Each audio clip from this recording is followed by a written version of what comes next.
Guys, did the Sens just do that? Did they just pull that move off? As they win an absolute thriller of a game against the Winnipeg Jets, 2-1, the final, in regulation.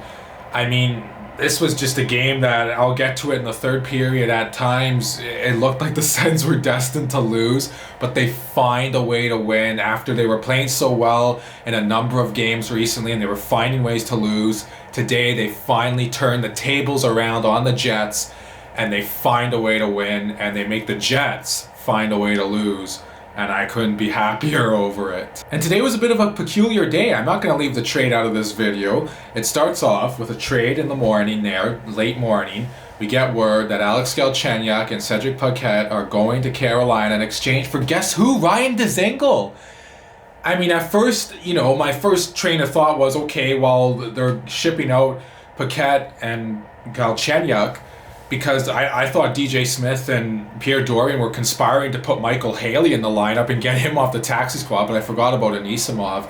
And yeah, he came in and played instead today in Paquette's place because he was supposed to play. And they showed a thing on the broadcast of Paquette walking in with his teammates, and like a few minutes later, he's leaving the rink because he's getting traded. So I wish all the best to him and Galchenyuk. For Galchenyuk, I mean, it is what it is. He's on his 6th team now, I think, in his career. I would have liked to seen him get more of a chance in Ottawa. I am excited to get Dzingel back. I think that's pretty cool. It's not too often the Sens reacquire guys, bring back the old gang, so to speak. Maybe the Sens just want to bring back some of that 2017 playoff run magic, because now, after having 0 guys left on that team that went to the Eastern Conference Finals 4 years ago, they now have 1 guy on there as they reacquire Ryan Dzingel. He's back with the Ottawa Senators, and I'm excited to see what he can do for them here. But now let's talk about the game. So there was a commenter that told me in the comments, and I don't disagree with him. He's like, oh, well, I don't think this game's worth watching if Hogberg's going to play. And he gave some stats on Matt Murray, and I was kind of like, well, yeah, maybe he's kind of right, but what the heck, I'm going to watch anyways. And I was there cheering on the Sens, of course, and then cheering on Hogberg especially all the way. Really want to see that guy do well. Fortunately, he did today, so he gets the start for the Sens. First period's kind of even. Winnipeg had a bit of the better part of the play, I would say, earlier on, and then the Sens started to pick up their game later in that first period, but it would be scoreless after 1. And then the second period starts, and we remember last game in the second period, the Sens get scored on 8 seconds in. This time it wasn't 8 seconds in, but Mark Scheifele scores 5:43 into the second period, kind of early-ish into the second. And it's 1-0 Jets. And I'm thinking, well, here we go again. They're going to have the big onslaught, get up 2, 3, 4-0 by the end of this period. And, as much as I like Hogberg, I didn't really have a lot of faith in him, right? I wasn't sure if he was going to be able to play well, shut this dynamic Jets offense down. So that's assisted by Vasilevskiy, and let me see here, Josh Morrissey is a point machine against the Sens, it seems like. He is a good player, but especially he seems to play well against the Sens. But regardless, it's 1-0 Winnipeg early on in the second period.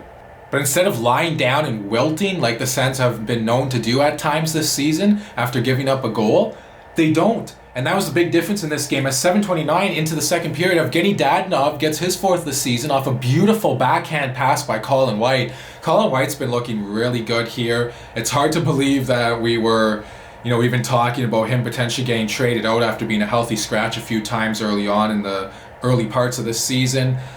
But for him, he's looked really good, a lot more confident. Yeah, the points aren't always there to back it up, but he gets an assist here today. And I think that was really important, and hopefully he can start breaking through points-wise. But Dadonov, another guy that's breaking through, he's scoring some goals, making the Sens' investment in him in free agency absolutely starting to look like it's worth it. That one was Colin White with the assist, Nick Paul with another assist too. Paul, I can't say enough good things about him. I mean, yeah, I know, I'll take the credit that I did say, he's not a top 6 forward, and I kind of have my issues with him always being in the top 6, especially when the Sens need a goal. But I think he does bring an element at the right time sometimes throughout the season, being on those more skilled lines. He creates space. He's got better hands, actually, than people give him credit for. I'm starting to see that than even I gave him credit for. as he makes a lot of plays in tight traffic and with tight checking plays as well. He's good with his stick that way too. And so it's 1-1 in the second period, and that's the way it would end. The Sens would get a power play. Blake Wheeler takes an absolutely brain-dead penalty against Colin White, as, I don't know, he was trying to rough him up and say, hey, look at how tough I am, and then he goes to the penalty box. But of course the Sens don't make him pay, because they just don't want to make anyone pay, or at least it seemed like that at certain points. And then the Jets get a power play, a dangerous Jets power play, goes to work. Sens kill it off. Thank goodness. Let's move on. It's 1-1 heading into the third period, and this looks a little bit familiar. And now this young Ottawa team, they've been here before in a tight game, 1-1.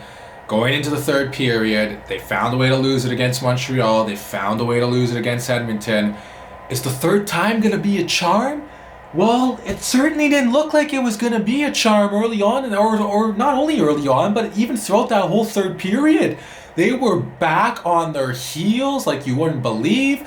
Now, they weren't allowing a ton of shots on goal, but they just kept turning the puck over. The Jets were turning it up. You got to give Winnipeg some credit, too. They're a great team.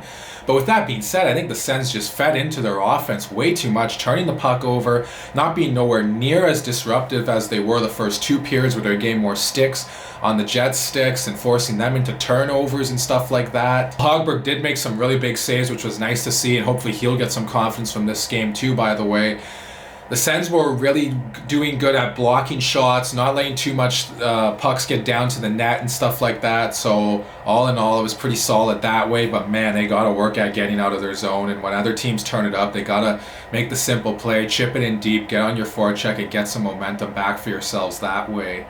So what do you do if you're DJ Smith and the Ottawa Senators in a situation like this?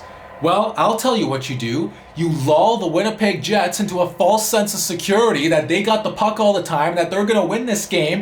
And then Brady Tkachuk, with 9 seconds left, tips a Mike Riley point shot, and the Sens score to get up 2-1 with 9 seconds, 8.8 to be exact, left in the third period. And it's almost like, it did almost seem that way, that they lulled Winnipeg into a false sense of security, that we're so great, we're going to go 5-0 against Ottawa. Yeah, the Sens work hard, but we're way better than them. Well, no, not tonight, or this afternoon, I should say. Tkachuk says otherwise, he scores. And now I know a lot of people are going to say, oh, haha, there you go, Tkachuk scores, and all that crap you talked about him back in the fall. Well, I mean, yeah, there's still some stuff he's got to work on, but I'll give credit to where credit's due on this play. That was a great tip by Tkachuk. Mike Riley, okay, Connor Brown first goes in there. It looked like Hellebuyck kind of stopped the puck up for him. Brown gets it. He passes it to the point. Riley with a good slap shot. Tkachuk with an even better tip. And it goes in over Hellebuyck's shoulder. And while it looked like it was going one way, Tkachuk with a great tip in the mid-slot goes the other way. When I saw that puck go in the net, I was just like, wow. I was first of all, I was cheering like crazy, and then it just took me a little bit, like, I'm still in disbelief that the Sens won this game. This was a game that had them losing written all over it in that third period, because they were really back on their heels. After playing a decent first two periods, then it seemed like the third came, and they just didn't know how to play anymore. But you know, some will tell you, oh, the Jets were just really coming, but others might tell you, well, that was the Sens' game plan all along. Just get the Jets into that false sense of security and then score a goal with 9 seconds left, just like how they drew it up. And my thoughts before making this video, or before the game, when I was thinking about making this video, I was thinking, well, that's good the Sens made a trade at least, so I don't have to focus on how many goals the Winnipeg Jets scored in this one. But then I end up talking way more about the game now, because the Sens win 2-1. And in just such a special fashion. Like, it was just so special to see them win and celebrate and give congrats to Hogberg after the win. That was just so nice to see. I was just looking on in disbelief after that. Like I said, I still can't believe they won this game. Man, that feels so good for them to be on the other end of that, for them to cause pain and heartache for their opponent finally, instead of them always getting the pain and heartache thrown onto them like it's been this season for the most part. And what do you do when you're not scoring goals? Well, you hold your opponent to one fewer than you have, and that's what the Sens did this afternoon. Now, hopefully they can continue this into Toronto, where they have a 3-game stretch against a very good Maple Leafs team. They showed after today's win that, yeah, they can hold teams with lots of skill to 2 or fewer goals, as they held the Jets to only 1. And the Sens find a way to win with only scoring 2 themselves, and that's so important. You look at a team like the Boston Bruins, for example. They're just so notorious for being so comfortable in these tight 1-goal games and winning games 2-1. They won 1-0 last night against the New York Rangers. So you see teams like that, and you look at Ottawa, and it's like, well, yeah, you want them to be comfortable in these tight, low-scoring games. And I know the Sens didn't get the traditional, ending of a game where you're only leading by 1 with the other team having a lot of time with the extra attacker, considering they only scored with 9 seconds left. But still nice to see some maturity from this team. Even though they were back on their heels, they found a way to get a win in a tight, low-scoring game. So they find a way to get a win, and that was a real gutsy win. That's what you call a gutsy character win by the Ottawa Senators today. But guys, those are my thoughts on this game. Please let me know what you think in the comment section below, what you thought of that great Tkachuk tip at the end of the game. I know I've been hard on this guy. He does come through with some clutch goals. I think, he still has some stuff that he needs to improve. I would like to see him get a bit better of a skater, maybe capitalize on some more of the chances that he has. But nonetheless, he comes through with a huge goal for the Sens. Their young players are starting to look good. And even some of the veteran guys that they brought in that were criticized a lot early on, and rightfully so, are starting to look a little bit better themselves as well. So let me know all that and more in the comment section below. Please like and subscribe and share this video. Thank you guys so much for watching. I'll talk to you again soon.